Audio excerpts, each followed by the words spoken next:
Time for inviting the four pillars of this webinar, the four eminent and expert resource persons. It's my honor to invite Dr. Mahender B. Deval, obviously a Ph.D. and founding member and head of research and development in Expansion Technologies Inc., Cambridge, USA, to throw the light on the topic COVID-19, a pandemic of coronavirus, latest updates in vaccine and therapeutic development.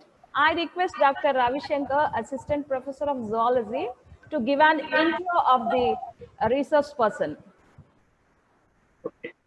Good morning to one and all. On behalf of Department of Zoology, SR&BGNR Government Arts and Science College Autonomous, I, Dr. Ravi Shankar, have the pleasure on inviting our distinguished guest and today's invited speaker of the first session, Dr. Mahender B. Deval, to this webinar. Dr. Deval is an alumnus of Giriraj Government Degree College, Nizamabad, and he completed his MSc in chemistry from Usmania University campus, Hyderabad. Then he briefly worked at IICT India at Hyderabad as junior research fellow with CSIR fellowship in a biotransformation laboratory. Then he moved to University of South Carolina, Columbia, USA for his PhD, where he has successfully completed his PhD in organic chemistry. He worked as a postdoctoral fellow in medicinal chemistry at Wayne State University. Then he moved to world's renowned institution, Massachusetts Institute of Technology, Cambridge, USA, where he worked as a research scientist in chemical biology.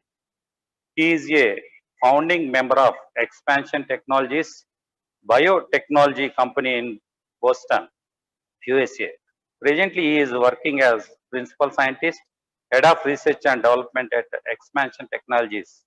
Dr. Deval has scientific experience in multiple disciplines, including organic chemistry, medicinal chemistry, biochemistry, enzymology, molecular and cellular biology, chemical biology, genomics, transcriptomics, cancer biology, and expansion microscopy.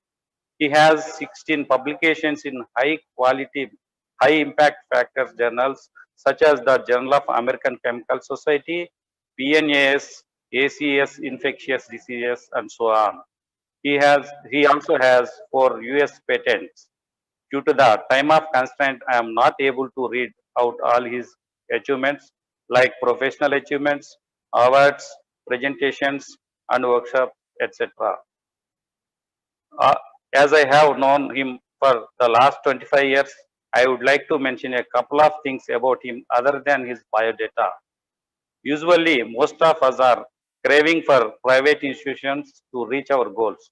But we should note that Dr. Mahender B. Deval had all his education here in public funded schools and colleges, then two in Telugu medium. One more interesting thing about him is he was introduced to English medium only from his post graduation. With brief, with this brief introduction of you, I hand over to proceeding to you, sir.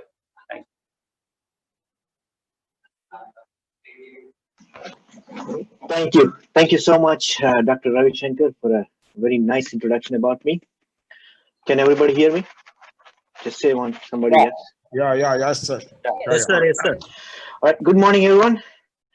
First of all, I would like to thank the Department of Zoology faculty members, principal Shri KSS Ratnaprasad Garu, students of SR&BGNR Government College, Khammam. Also, I would like to thank convener of this international webinar, Dr. C.H. Srinivaslu, and coordinator, Dr. B. Ravi Shankar, who is a good friend of mine from OU campus days. Also, all the faculty members for inviting me to address today's international webinar. Thank you so much. And also, I would like to thank the chief guest, Sri Dr. Balabhaskar Garu, for gracing this event, and also all the attendees for gracing this event with your presence. Thank you. Thank you so much. Without a further delay, let me share my presentation and we'll get going.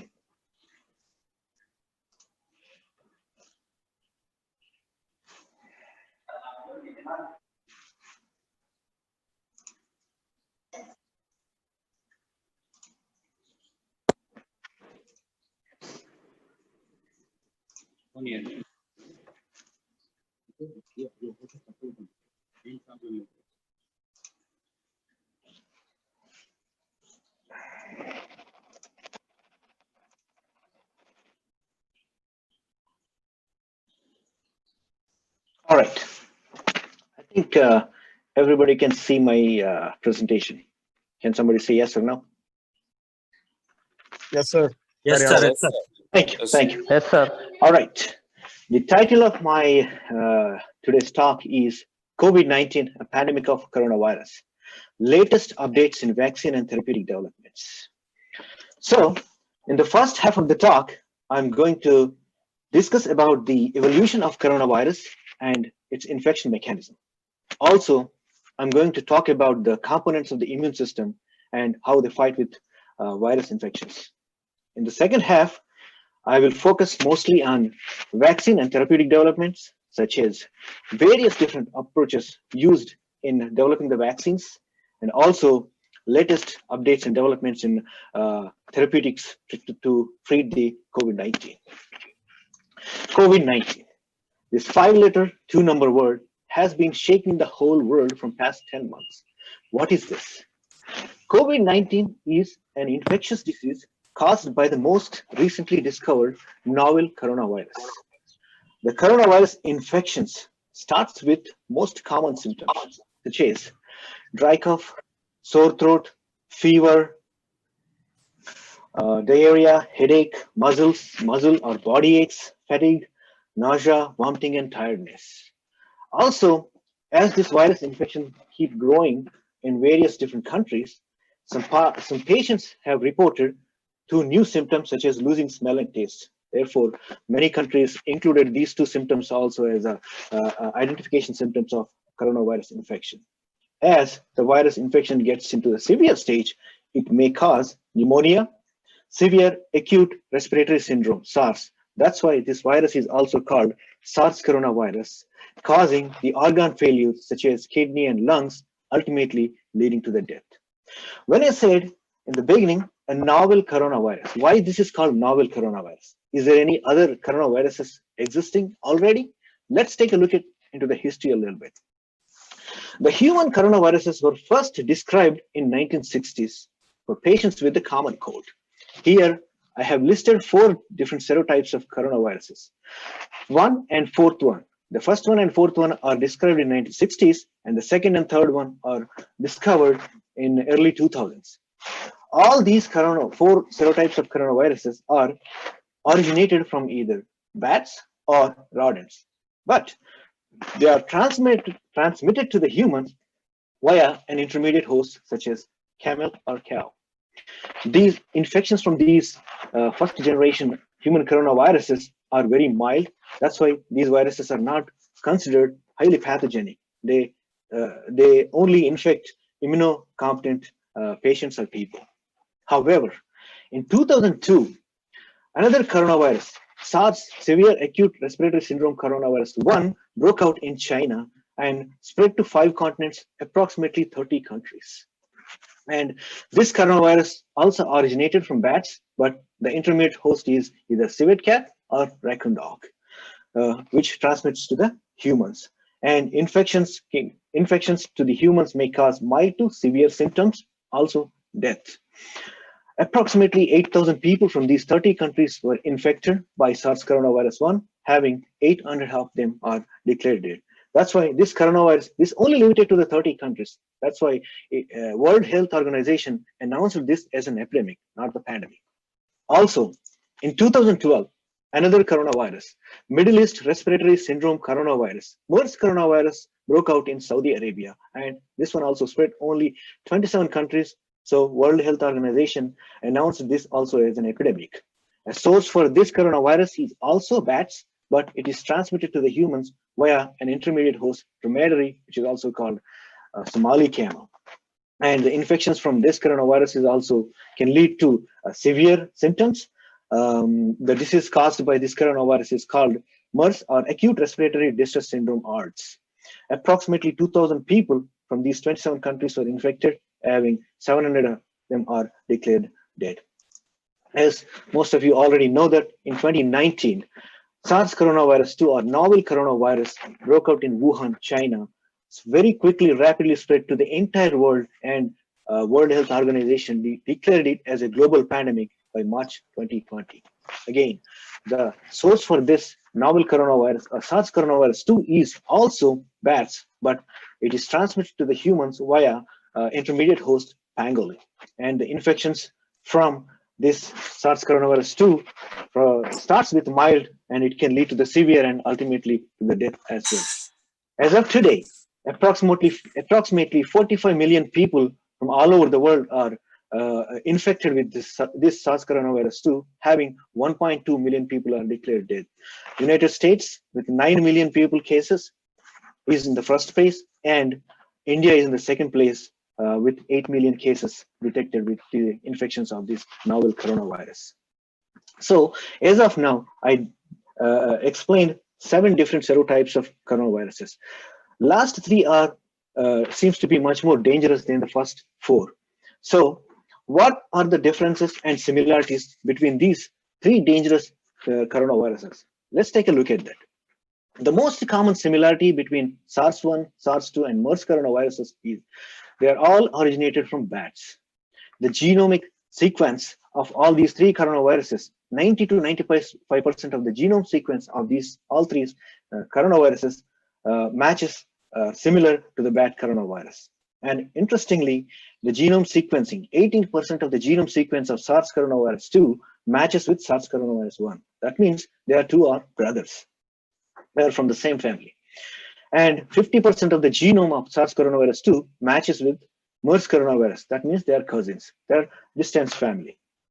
Another interesting feature between these 3 coronaviruses is SARS-1 and SARS-2 uses the same receptor, cellular receptor, to enter into the cell, which is ACE2, angiotensin converting enzyme 2. However, MERS coronavirus uses a DPP4, dipeptidyl peptidase 4 receptor, to attach to it to enter into the human cell to infect the human body.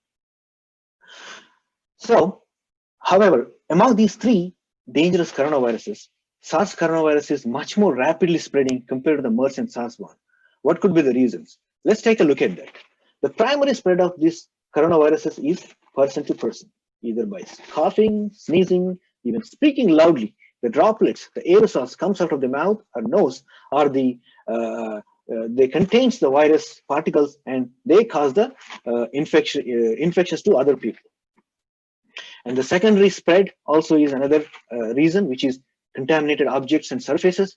If you look at this table, I have listed various different material or surfaces and the activity, the stability of the coronavirus 2 on various different surfaces at different temperatures. If you look at it at 4 degrees centigrade, that means in the fridge, the coronavirus active up to 2 weeks. That means it can still infect. But at 37 degrees centigrade, that means body temperature, but not inside the body. Outside the body, it is active up to 2 days. That means it's still infectable. But at 70 degrees centigrade, almost a boiling water, not quite boiling, but almost boiling water, it is deactivated within 5 minutes. And at room temperature, which is 22 degrees centigrade, the stability of this coronavirus varies, depends upon the material. So look at that, the regular paper versus tissue paper, it is active up to 3 hours. And interestingly, currency note and cardboard, these 2 are also made of a paper, but the stability is different, which is up to 2 to 4 days, the virus is active, which is infectious.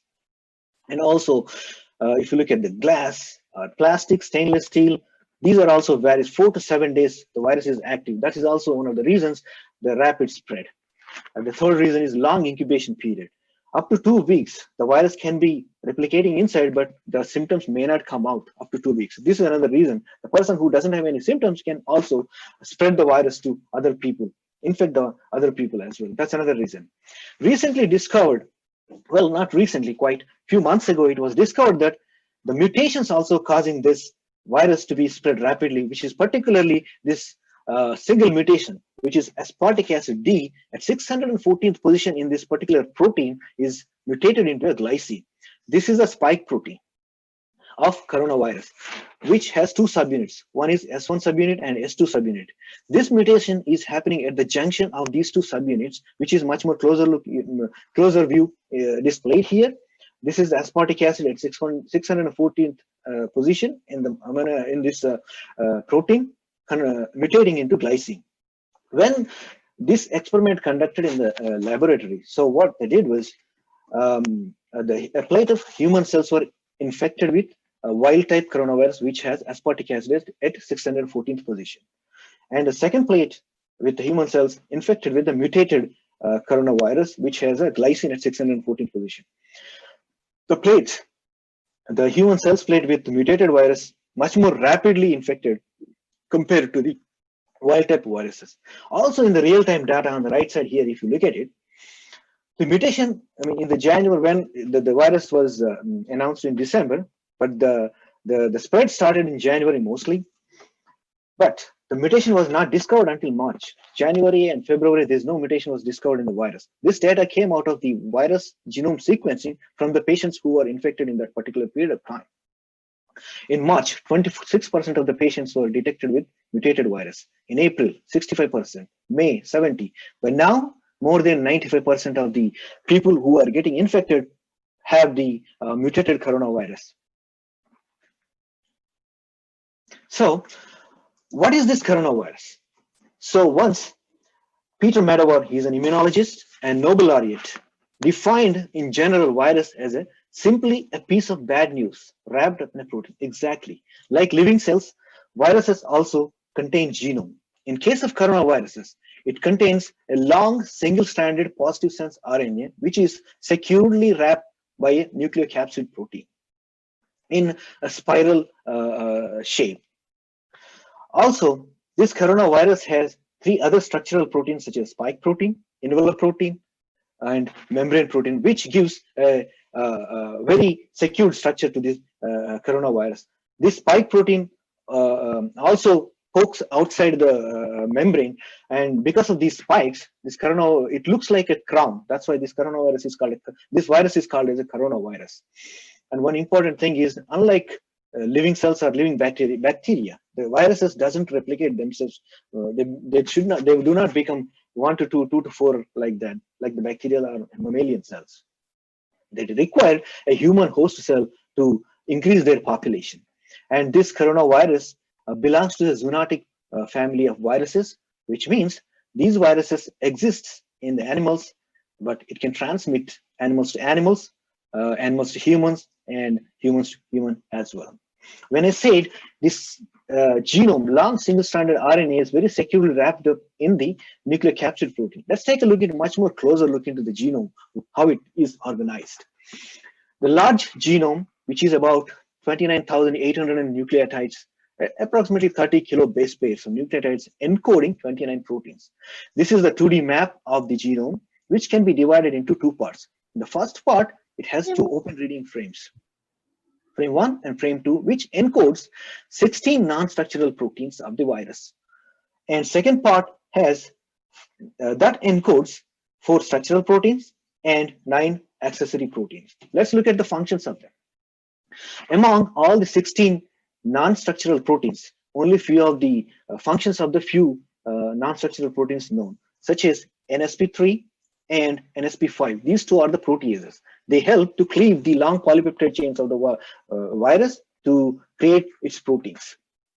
And this NSP12, which is RNA-dependent RNA polymerase, which is also called a replicase, very unique and very important enzyme for the coronaviruses or RNA-based viruses. What it does is it translates, it basically converts the positive sense RNA into a negative sense RNA so that the RNA can become more and more in the so that it can increase its population. It increases the replication basically. And NSP7 and 8 helps the replicase to function it very well. NSP1 has a unique property that I will explain you in upcoming slides. And the functions of the accessory proteins are not clearly known yet. And structural proteins, I already mentioned about the nucleocapsid protein. Spike protein plays a very, very important role in attaching to the angiotensin converting enzyme, the cellular receptor to cell entry, basically to cell enter into the human cell. Spike protein is very important. Envelope protein and membrane protein together work together, and they are the central organizers of assembly of the virus, and they gives a very stronger shape and robust shape to the virus. Now let's take a look at the cell entry mechanism. So when the virus binds to the ACE2 receptor on the cell using the spike protein, the cellular membrane engulfs the virus and the receptor together to form an endosome. Once the endosome is formed, then the spike protein goes through some structural changes and fuses into the membrane and releases the RNA, viral RNA into the cytoplasm of the cell. So if you look at this, this is a cartoon of spike protein attached to the virus membrane and which interacting with the ACE2 receptor on the cell membrane. Spike 2 protein, I already mentioned that it has two subunits, S1 subunit and S2 subunit. In this gigantic protein, which is a 1280 amino acid protein, this particular part, here is the 2D map. This particular small part, which is called receptor binding domain, plays very important role in binding to the ACE2 receptor. Once the RNA is released inside the cytoplasm, the first part, open reading frames, will be translated by the cellular enzymes into its non-structural proteins, which are the functional proteins such as replicase and all the proteases. When the replicase is already made inside the cell, it starts converting the positive sense RNA into the negative sense RNA. The negative sense RNA will be multiplied more and more by the cellular enzymes, as well as it will be created the mRNA of the other structural proteins and accessory proteins. Then this mRNA will be translated into the proteins, then transported into their appropriate places such as Golgi and endoplasmic reticulum, where they get refined, they get matured, and the virus assembly will start taking place at the membrane of the endoplasmic reticulum or a Golgi membrane. Once the full assembled virus is found in the exosome, this membrane, here it forms an exosome, and then exosome reach to the cellular membrane. Then it will be released into the outside of the cell to infect the new cells. So as soon as the virus enters into the body, it attaches to the ACE2 receptor to infect the human cell or create the more cells. The first system in the human body response is immune system of the human body. Human immune system has two parts. One is innate immunity and second is adaptive immunity. Innate immunity comes by birth in each and every individual. This is like a frontline defense. It reacts to every toxin, every bacteria, every viral infection, any wrong thing happening into the body, it will react non-specifically immediately within hours. And the innate immunity, the second one is adaptive immunity. So the adaptive immunity reacts slowly. It doesn't come by birth. It has to grow as we age. Even though it reacts slowly, this is a backup defense. The very frontline defense is like innate immunity. It's like a police system, immediately attacks. The adaptive immunity is like a reserved army. It slowly activates, but it also specifically activates based on the antigens. But once it is activated, it lasts longer time, months and years, stays active and protects the body from various virus and bacteria and other type of infections. There is always a crosstalk between both the innate and adaptive immune system. And one more important thing is infants, babies, they're born with innate immune system, but they don't have the adaptive immune system. That's why they're more prone towards the infections. Also, as we grow, as we age, the cells of the adaptive immune system, their functions slow down. That's why older people, above 60 years, 55, 60 years age people, also more prone towards the virus or bacterial infections. So innate immune system contains many various different cell types. I'm not going to talk about all these cell types. I'm going to talk about very important, most important cell types now.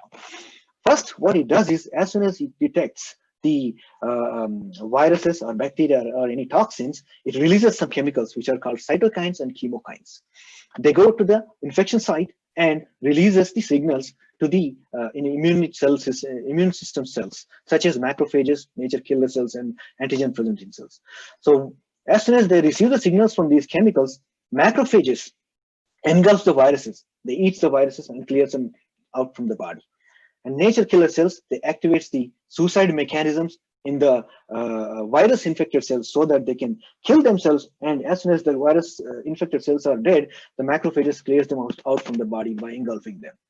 While these two cells are doing their job, antigen presenting cells collect the antigen molecules from the viruses and virus infected cells, such as spike protein for the coronavirus, and takes them and runs towards the adaptive immune system to activate the adaptive immune system. Adaptive immune system contains two different cell types, B cells and T cells. T cells releases two different types of cells, T helper cells and cytotoxic T cells. Cytotoxic T cells, as soon as T cells receives the antigen molecules, they release these two types of cells. Once the cytotoxic T cells has the same function as the nature killer cells, they basically kills the cells, activates the suicidal mechanisms. But T helper cells generate the memory cells. What the memory cells does is they remembers the antigen molecules on that particular virus. Is it a coronavirus, a dengue virus, such as all these different virus antigen molecules they remember, and they even remembers the fighting mechanism of that particular virus and remains as a reserved army in the body. Whenever the new virus, that virus comes back into the body, they will fight with it and clears them out. And also B cells, what they do is they create the plasma cells, which generates various different types of antibodies, including the neutralizing antibodies. What neutralizing antibodies does is they basically arrest the cell. They bind with the spike, for coronavirus, they bind to the spike protein on all over the places so that it will not go and bind to the ACE2 receptor to infect the human cell. So as soon as the neutralizing antibodies bound to the virus, the nature killer cells or cytotoxic T cells come and then eats them or kills these viruses, and macrophages engulf them, clears them out from the body. However, interestingly, for somehow the coronavirus is escaping this human immune system's attack and increasing its population in the human body. How there are various different hypotheses are described in the literature that I'm going to explain you in a minute. But very first thing what it does is it sends the wrong signals to the immune system, so that immune system releases various different cytokines, many cytokines. The cytokines are two different, anti-inflammatory and pro-inflammatory. It generates lots of pro-inflammatory, which causes damage to the tissue or cells and organs. That is called cytokine storm. That's how the organ damage to, as soon as the cytokine storms into the body of the particular cells, and the organ damage or cell damage or tissue damage leads to the organ failure and death. That's how lots of people are dying because of these coronavirus infections. So there are hypotheses that coronavirus escapes from this immune system's attack. One hypothesis is accessory proteins may be helping the coronavirus to escape from the immune attack. How? It's not quite clear, but there's a hypothesis. The second hypothesis is conformational flexibility of the spike protein. Spike protein exists in two different conformations. One is open conformation. Second one is a closed conformation. In open conformation, the RBD, this is in the green color, and rest of the S1, S2 subunits are in here. The RBD is in a standing position, and which is the active position, which is ready to attack on the ACE2 receptor, enter into the human cell. This is a more active conformation. And this is the sleeping conformation, where the RBD is in closed form, which is a sleeping position, which is not able to attach to the ACE2 receptor, cannot enter into the human cell. So when the immune system is trying to find the virus, it is probably forming this closed conformation and escaping from the immune system. This is another hypothesis. And the third hypothesis here is that the sugar coating on the spike protein is heavily glycosylated. Glycosylation is a concept where the sugar molecules, the long chain or complex sugar molecules are attached to the proteins to give a beautiful, nice strong, robust structure and functional properties and solubility, stability to the protein. So when it is heavily glycosylated, then the RBD or the spike protein is not identified by the immune system proteins, and it can the virus. That's how virus is escaping from the immune attack. Recently, a month ago, a new new discovery was made, which is NSP1. I mentioned in my previous slide. NSP1, non-structural protein 1, is helping the coronavirus to escape from the immune attack. This is how it is happening. It is inhibiting the translation of mRNA of the immune system's proteins, immune suppressor proteins, basically. So this is a ribosome. This is a tunnel where mRNA translation takes place. mRNA will be translated into the protein and goes back into its functions, right? It binds exactly at the edge of the tunnel, where this is the mRNA comes here, and at the 3' end, it goes outside, and then as a protein, it blocks it right here and stops the translation of those proteins, so that the immune suppression proteins are not generated, so that the virus can grow its population more and more. So when this virus takes over the body like this, that's how we need support from outside. When body is not able to protect, not able to fight, not able to have enough energy to fight with this infection, then we need the support from outside, such as vaccine or therapeutic development. Now I'm going to talk about the vaccine and therapeutic developments. So the vaccines, first option is vaccines. What vaccines does is they don't cure the infections, virus or bacterial infections. They just prevent them, or they protect from the infection, or either they protect from the infections or they prevent infections.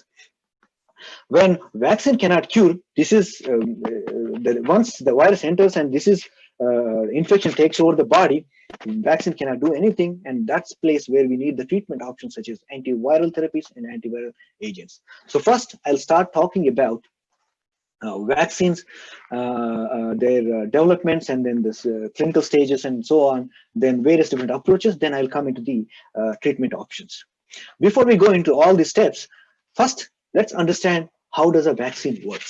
Vaccine could be a virus, or a part of a virus, or a mimic of a virus that mimics this particular infection. As soon as you inject the vaccine inside the body, it releases the antigen molecules, which are identified by the antigen presenting cells of immune system, adaptive immune system. Basically, it strengthens the adaptive immune system.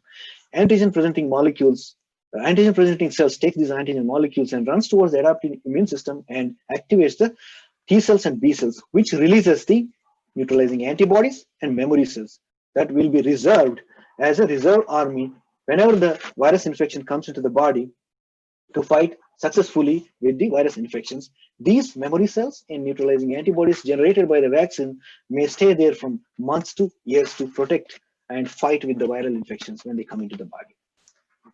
So any virus, any vaccine or drug discovery process takes, there are two different stages, preclinical stage and a clinical stage, to develop a vaccine or a drug molecule. In the preclinical stage, the molecule is developed in the laboratory and tested, in the human cells, and then move into the animals, tested for the safety in the animals. After that, once it passes the animal stage, then probably there is a chance 1 or 2 healthy individuals can be tested the safety of that vaccine or a drug molecule. Then it moves into the clinical stage. In the clinical stage, there are 4 different phases: phase 1, phase 2, phase 3, and phase 4.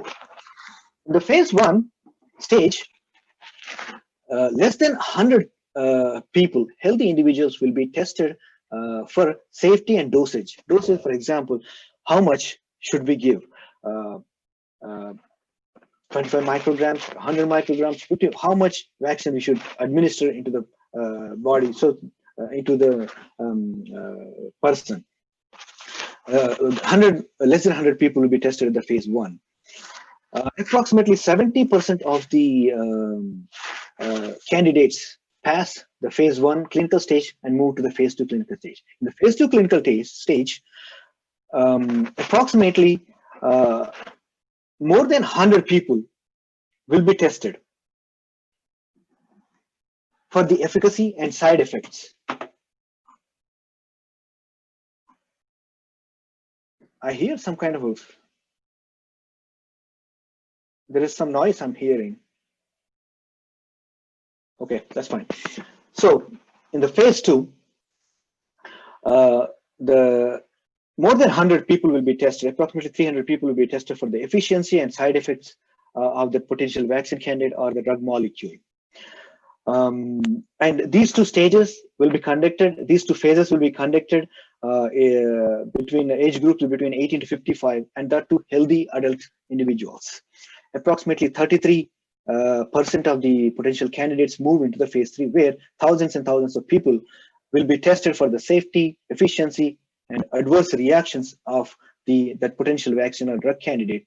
That too in not only the 18 to 55 age healthy adults, but also more than 55 years old, older adults will also be tested, including people with pre-existing conditions such as diabetic patients or dialysis patients, heart patients, or diseased condition patients will be tested. And then at this stage, regulatory review will happen. Once the regulatory review is passed and approved, the drug or potential candidate will be released into the market as an investigational medicine, where the phase 4 will start into the real market, and it will be monitored for long-term side effects. 25% of the potential candidates moves into stage 4, and less than 10% of these the drug molecule or vaccine candidates will come to the final complete approval, so that they can administer it into any individual, including infants or babies, children or older adults or young adults, anybody, diseased people, anybody. So less than 10%. This entire process takes place approximately 12 to 15 years. The preclinical stage itself takes 5 to 6 years, and clinical stage approximately 7 to 9 years. However, because of this current pandemic situation, regulatory committees, regulatory authorities are decided to give some allowances, such as they can conduct all these phase studies simultaneously to speed up the vaccine or drug discovery process. So in the vaccine development, there are various different methods are used. There are conventional approaches, such as using viruses as vaccines, or a protein from a virus using as a potential vaccine.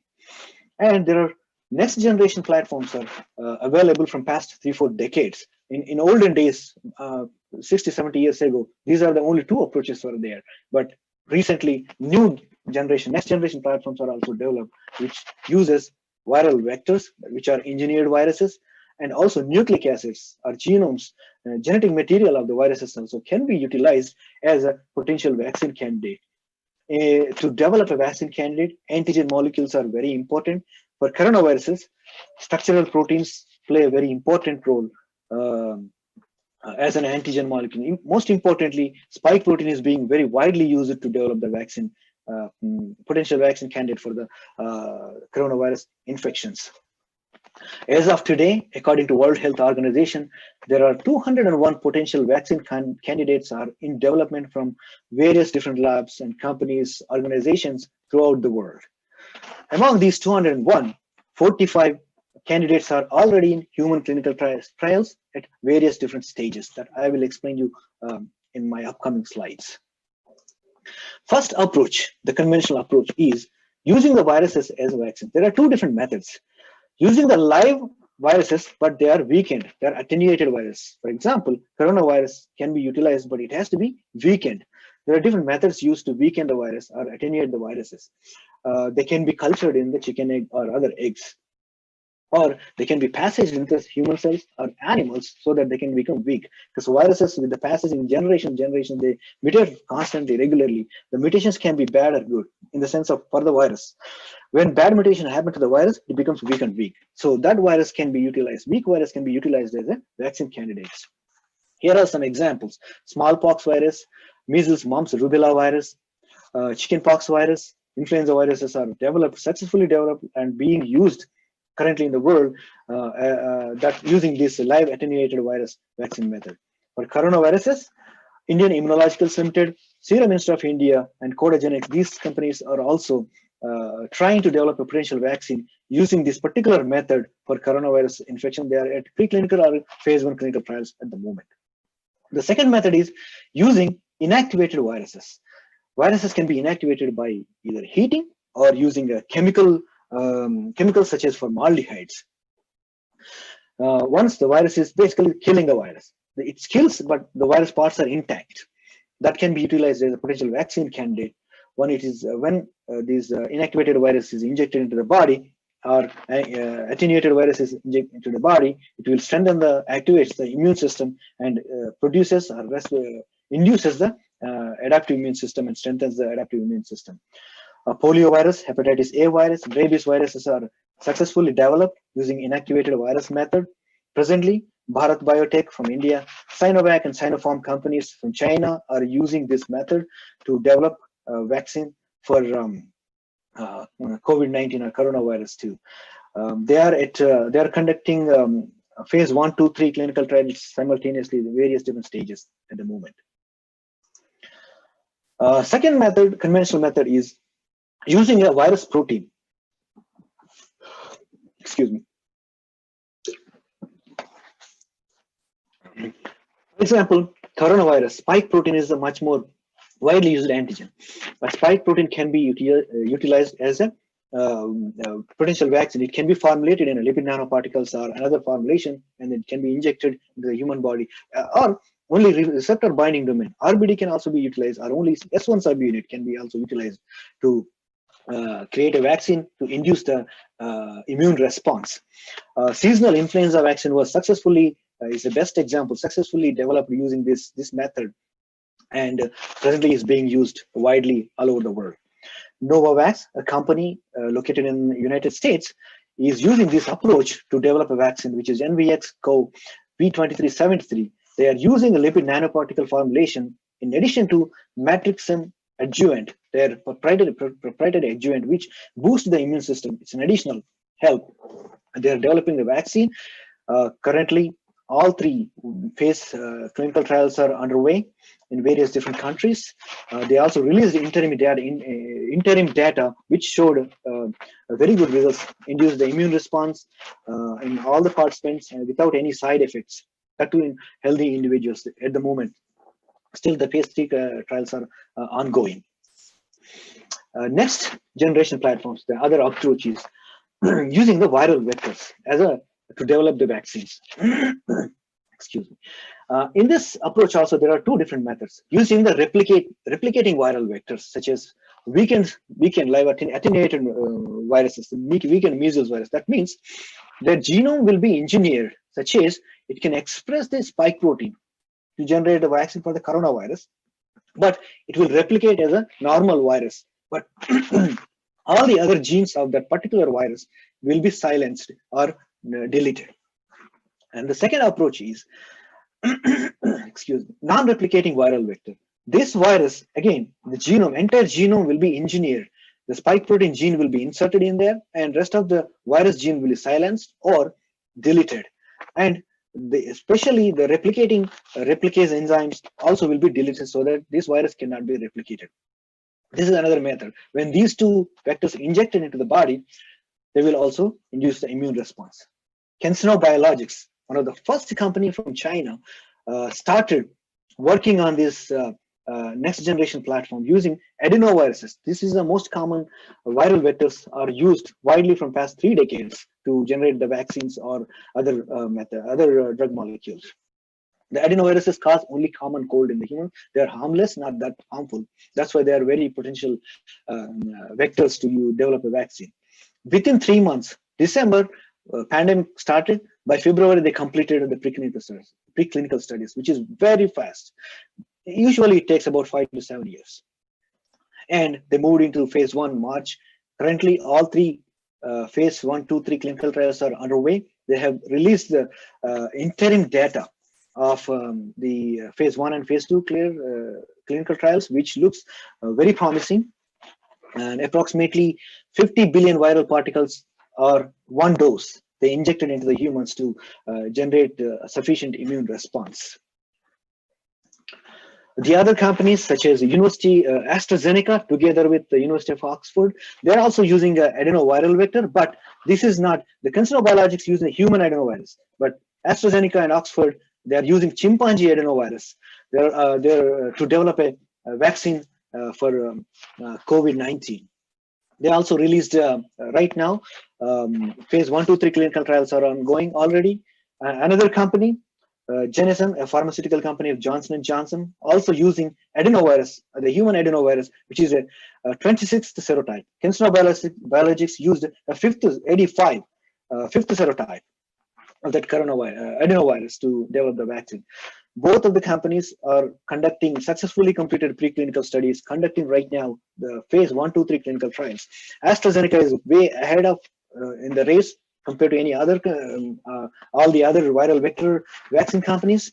They also released interim data which produced a rapid immune response in 90% of participants without any side effects. Their goal is to produce 1 to 2 billion doses globally by next year. However, one caveat we still have to keep in mind that until today, no vaccine was successfully developed using adenoviral vectors. This is another important factor we have to keep in mind. Though, let's keep the fingers crossed that one of these companies will be successful in soon. The next generation platform, other next generation platform is nucleic acid-based vaccines. A viral DNA, if you look at here, spike protein, again, antigen molecule, S1 subunit or S2 subunit or receptor binding domain. The DNA encoding either receptor binding domain or entire spike protein can be injected straight into the human muscles to induce the immune response as a potential vaccine candidate. Or the RNA encoding either spike protein or RBD formulated into some formulation and injected into the body to induce the immune response. RNA-based vaccines are developed by, I listed only two important companies here. Moderna Therapeutics, they are using mRNA 1273 together with National Institute of Health, American government agency. And also Pfizer together with BioNTech and Fosun Pharma also using an mRNA-based vaccine. What they're doing is they're encapsulating the mRNA encoding the spike protein into a lipid nanoparticle and administer them into the muscles to induce the immune response. The Moderna already released phase 1 initial and final results, which showed very promising results. This is another company that is very ahead in the vaccine development. Hopefully it will soon. And another thing is this company also tested in older patients above 55 age group, which showed very promising results. BioNTech started with 4 different mRNA candidates. Unmodified mRNA, which encoding the entire spike protein, modified mRNA encoding the only receptor binding domain, modified mRNA encoding complete spike protein, and self-amplifying mRNA encoding complete spike protein. Among all these 4, BNT162b2 spike protein encoding mRNA, modified mRNA won the race, and now it has been going through all the clinical phases 1, 2, 3 trials. And this this month they actually submitted a review, rolling review, to European Medical Agency for an approval process. Basically, the approval process begins with this rolling review for either at least an emergency use authorization. But it takes time to get the results, the committee results. And DNA-based vaccines. The DNA-based vaccines, Inovio Pharmaceuticals is developing using a spike protein DNA. They have a proprietary device, a Selectra, which transmits the virus into the skin within seconds using the electroporation method. So they have a proprietary using this instrument. They formulated the DNA. They're injecting the DNA straight into the skin to induce the immune response against the COVID-19. Right now, they are conducting the phase 1-2, successfully completed the preclinical study, and phase 1-2 are simultaneously ongoing. And another interesting and important point here is this is the only company has a potential vaccine candidate for MERS coronavirus in phase 2 clinical trials. However, again, this is a next generation platform. No vaccine has been produced using the nucleic acids till date since the platforms are developed. This is one of the caveats we have to keep in mind. Hopefully, one of these companies will get a success.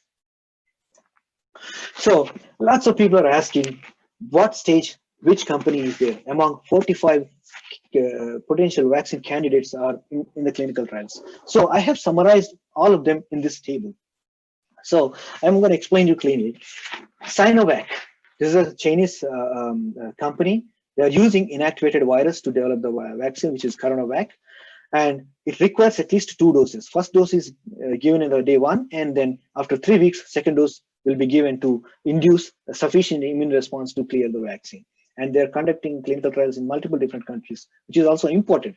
The clinical trials has to be conducted in various different regions, various different countries, to make sure the vaccine is efficient, safe. Bharat Biotech, one of the Indian company, they're also using inactivated coronavirus to create a vaccine. And they are doing phase 1 and 2 clinical trials only in India. They also require 2 doses.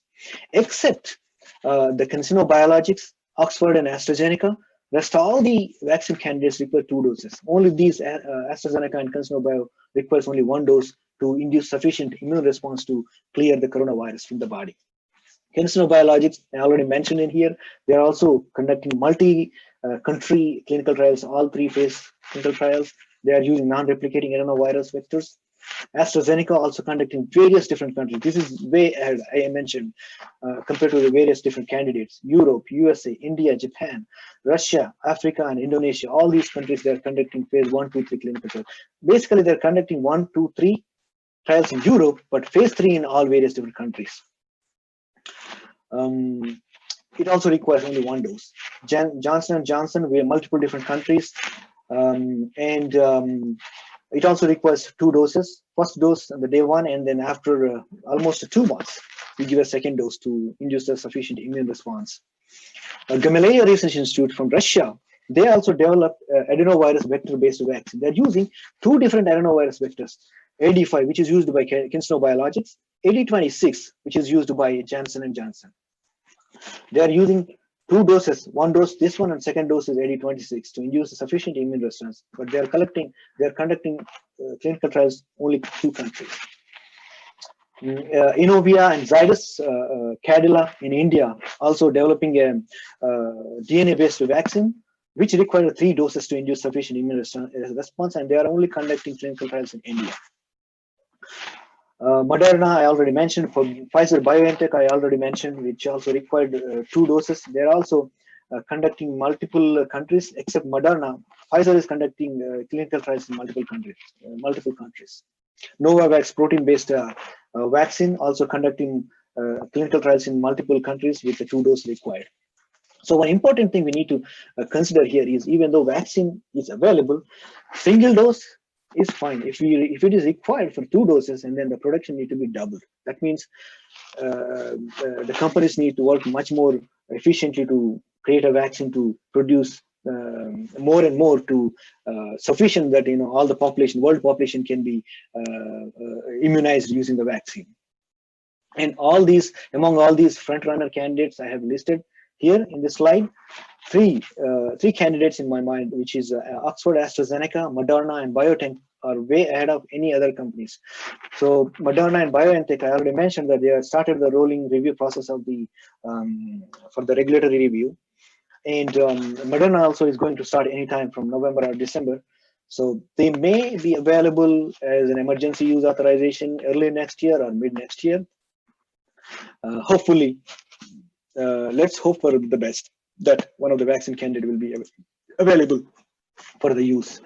Now I'm going to quickly wrap it up. My apologies if I'm taking a longer time. In 2-3 minutes, I will wrap up the therapeutic developments. In the therapeutic developments, there are 2 different methods used. Repurposing the existing therapeutics, which is screening all existing broad spectrum of antivirals against the COVID virus. That's one method. Second is other molecule existing drug database, blood pressure drugs, cardio drugs, or renal drugs. All drugs can be screened against the COVID-19. The second approach is developing from the scratch, using the genomic information, new targets from the base, which is going to take years and years, much time consuming. But repurposing is much quicker and faster. As of today, there are approximately 427 potential candidates are under development, and 340 of them are in clinical trials. These are the drug molecules that are came out of the repurposed, when the antiviral agents, broad spectrum of antiviral agents are repurposed against COVID-19, these molecules came out. So hydroxychloroquine, leponavir, ritonavir, these 2 drug molecules are protease inhibitors. They are used for HIV. All these three molecules later on, initially scientists or doctors thought that they are using and they're helping to recover the patients, but later on in the clinical trials, they found that they're ineffective, therefore they're discontinued. These molecules are discontinued, drug molecules are discontinued from the treatment. And these three molecules are also hepatitis C, influenza, approved for the influenza treatments, and hepatitis C treatments also showed some promising results. They're presently going through clinical trials. And remdesivir and favipiravir. Remdesivir is recently approved by FDA. This is a repurposed drug. Originally, it was developed to treat Ebola infections, and it was only in the clinical trials.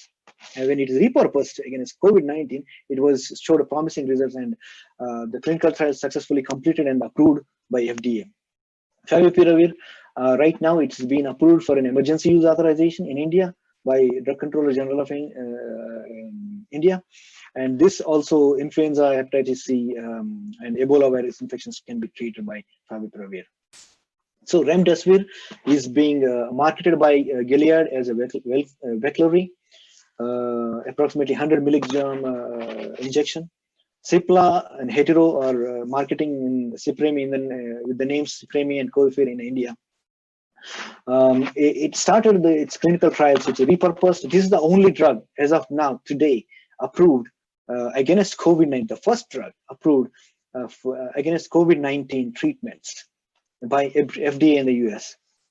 The clinical trials started in March. By October, it was approved, approximately 6 months, which is a very fast pace. Here is the structure of the drug molecule. When it is enters into the body, this is a prodrug, and this is the original drug, which is a mimic of nucleotide adenosine in the body. And this is the crystal structure where it binds to it basically blocks the replicase activity of the coronavirus, where replicase converts the positive sense RNA into a negative sense RNA. It binds to the RNA and binds to the enzyme and blocks its activity. Favipiravir, again, I mentioned already that it has been approved as an emergency use. Here is the prodrug, here is the original drug. Presently, phase 2-3 clinical trials are underway. Hopefully, anytime it can be approved. And Glenmark is marketing in India for emergency use authorization. Another novel molecule, this also came out of the drug repurposing, which is EIDD 2801, molnupiravir, was developed to treat Ebola virus infections by MRI University together with Ridgeback Bio and Merck Pharmaceuticals. This molecule also blocks the replicase activity. It is also a nucleotide mimic, which mimics the uridine. And one interesting thing is this can be taken as an oral pill. Currently, phase 1-3 trials are ongoing. Anytime the data may come out, and which may be, hopefully it can be approved to treat COVID-19 infections. The other approach is hyperimmune therapies, which my lab is working on. So the hyperimmune therapies, the antibodies will be extracted from the convalescent patients, the convalescent plasma, and modified. So if you look at this antibody, here this yellow one, antibody binding to the RBD, which supposed to block the interaction between the ACE2 and RBD so that the virus cannot enter into the human cell. But this antibody binding in a different way. What we do is we take these antibodies and use some machine learning algorithms to modify them and synthesize them in the lab and test them in the pseudovirus, then real virus, and to make them much more potent antibodies to treat the COVID-19 infection. So far, I have discussed about the evolution of coronavirus towards the COVID-19 pandemics. I have discussed about the human surveillance system, immune system, its components, how it fights with the viral infections, how virus takes over the immune system, then the development of vaccine and therapeutics. However, so far, all these three coronaviruses, dangerous coronaviruses are broke out: SARS-1, SARS-2, and MERS. We don't have any vaccine, neither either SARS coronavirus 2 or SARS coronavirus 1 or MERS. None of these viruses does have a vaccine. So how can they survive until then? So most important thing is we have to live like we're living with the virus, and we have to avoid exposure to it. So to do that, regularly, must and should we should wear the mask, much more efficient.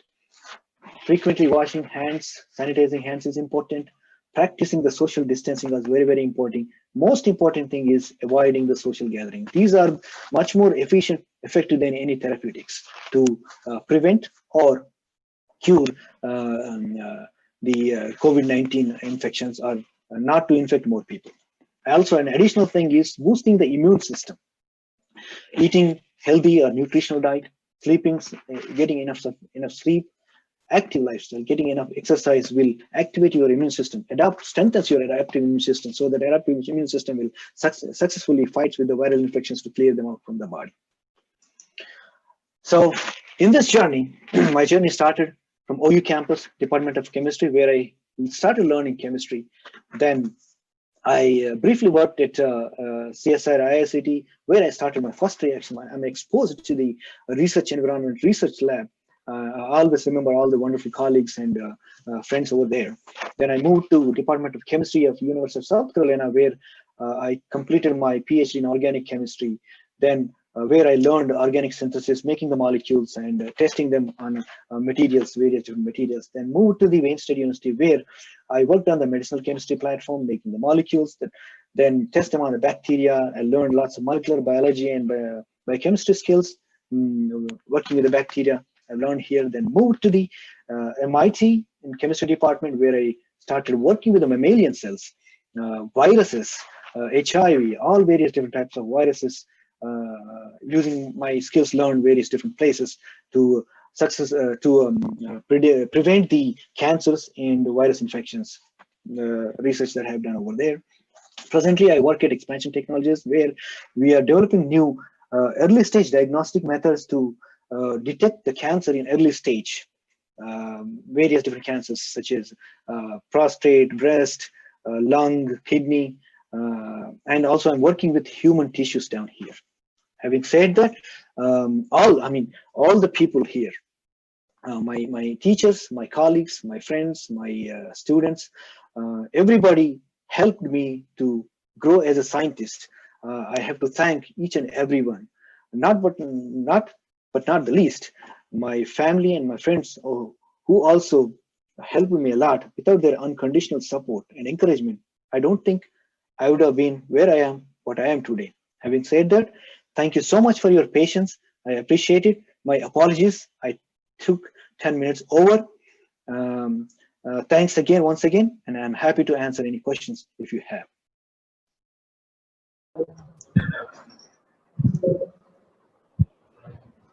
So thank you, sir. I think our participants posted their doubts in the chat box. Please go ahead. I'm happy to answer. Yes. Can somebody read them to me? Hello, good morning, sir. Sir. Or somebody can unmute and answer, ask a question on the Zoom platform. Also, whoever is on the Zoom can unmute themselves and ask questions. Yes. Yes. Sir, good morning, sir. Good morning. Can you Sir, please I have one doubt. I am M. Venkat, working SR&BGNR Degree College, Khammam. I have one small doubt, sir. Please go Can single virus can destroy our human immune system? Absolutely right. Single virus is sufficient to make more and more virus. Once it enters into the body, it is not single anymore. Yeah. It will replicate it. I mean, our body helps the virus to make more and more. Because basically what virus does is it enters into the body, it hijacks, it diverts the immune system and hijacks the cellular mechanisms to make itself more and more. And once it becomes more and more, it starts defending the immune system. That's Thank you, sir. Thank you, sir. Good morning, sir. Good morning. Yeah, my name is Dr. Gamji, sir, from SR&BGNR Nagpur. Nice to meet you. I'm also old student in Usman Department of Zoology. Sir, I have the two doubts. Sure, please go ahead. Yeah, one is, sir, you said the immune surveillance. Can you repeat that, please? Can you speak a little loud and repeat the question? Sir, my voice is audible? Yes. Yeah, sir, you said the immune surveillance. Immune surveillance. You mentioned the accessory proteins in immune surveillance. You can please say the accessory protein specific name? Yeah, the accessory proteins were not. See, this is a 6 months old or 10 months old virus, and even those coronaviruses are there from past many years. We're still trying to figure out what accessory proteins does. And it's the names are, the naming is given like 3B, 3A, such as like, once the function is known, it will be named on based on, like, for example, NSP12 is one of the non-structural protein. Its function is replication. So that's why it is named as a replicase.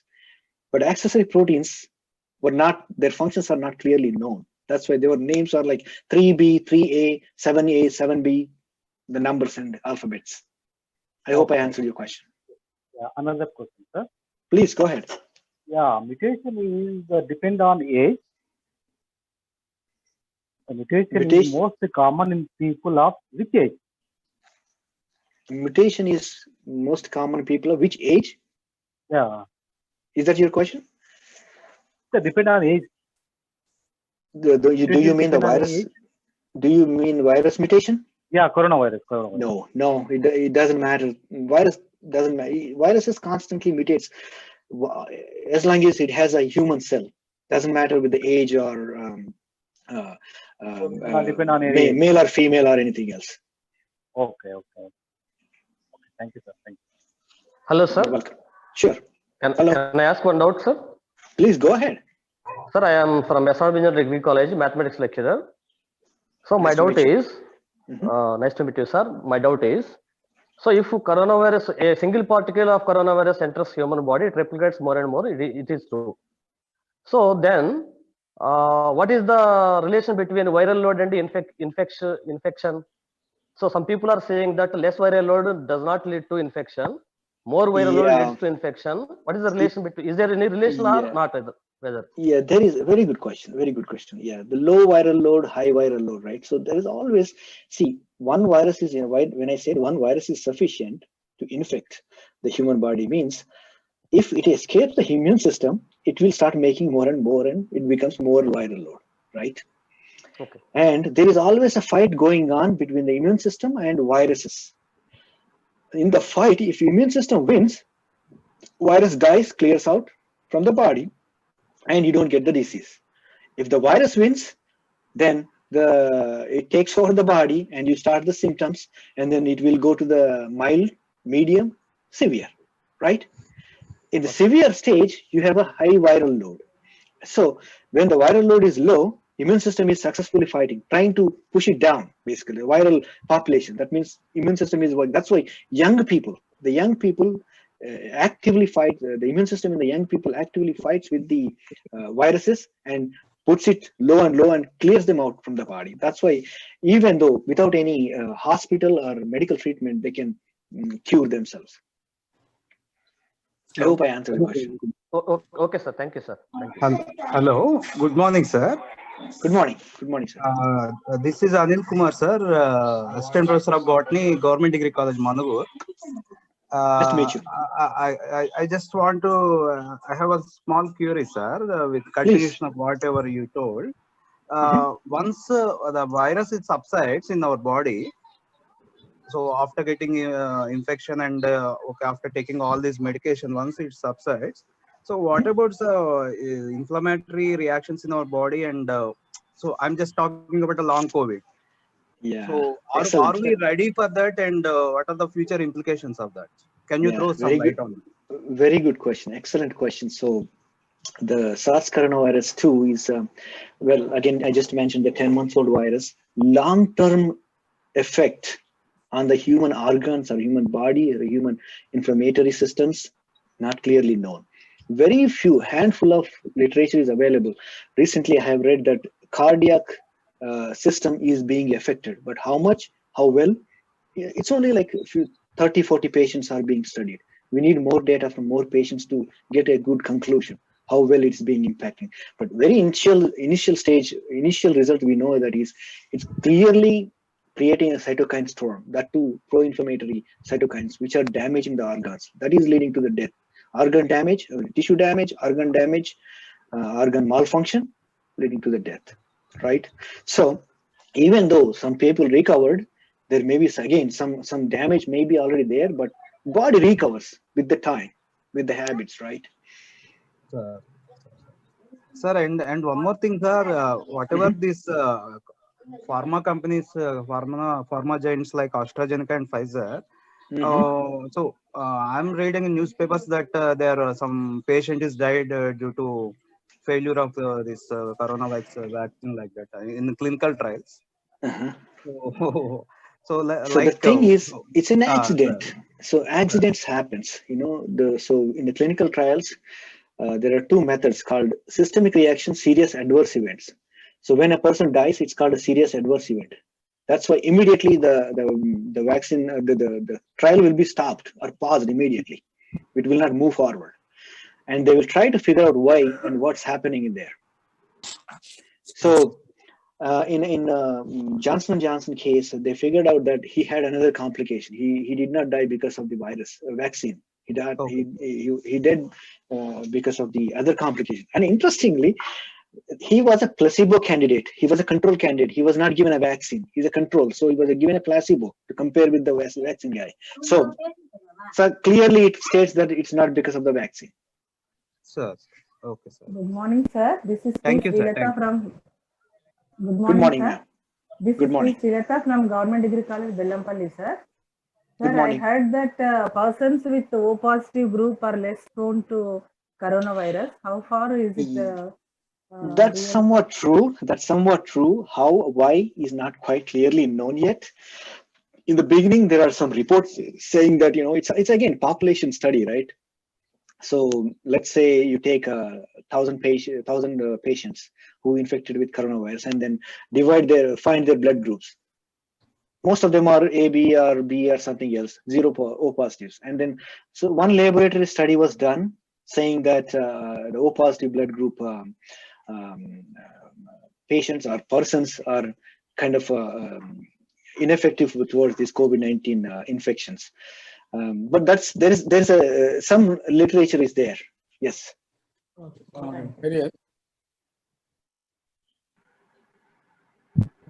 Go ahead.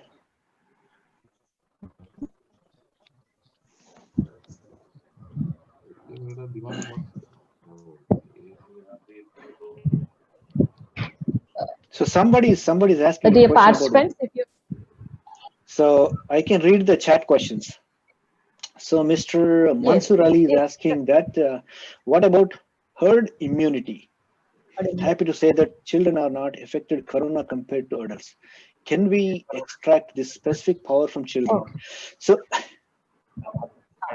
herd immunity is a concept. It's not very well proved yet. Herd immunity is basically like, you know, once the virus comes into everybody and once it is gone, everybody develops the antibodies, memory cells, so that it will not come back. That's the concept of herd immunity. Without a vaccine, without medications, it is not possible in a large population, countries with large populations. So you cannot extract these things. This is just, it's a theoretical concept.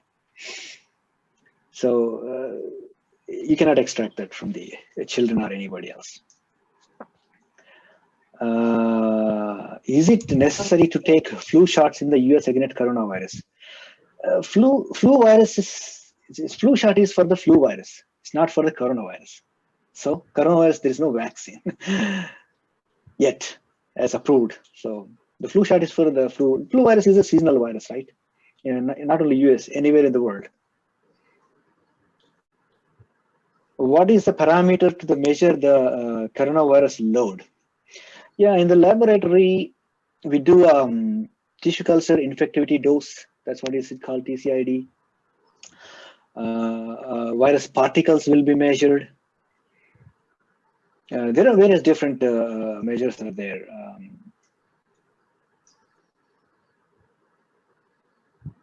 And I'm trying to read the chat box. Give me a minute.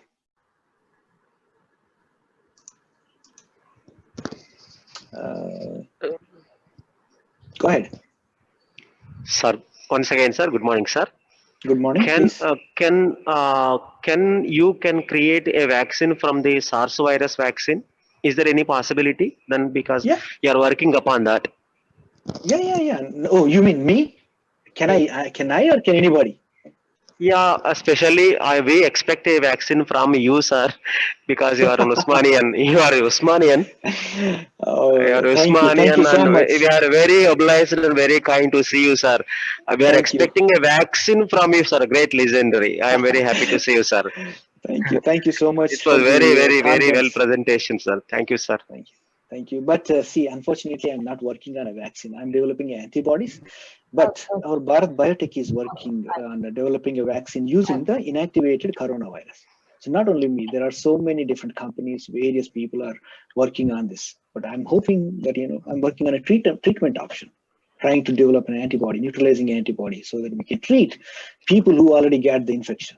So somehow, either a vaccine or a therapy, I'm contributing into this pandemic. I'm happy. And also, again, like being an Usmanian, also I'm happy. Usmania University student. Thank you, sir. Thank you very much, sir. Thank you. Sorry.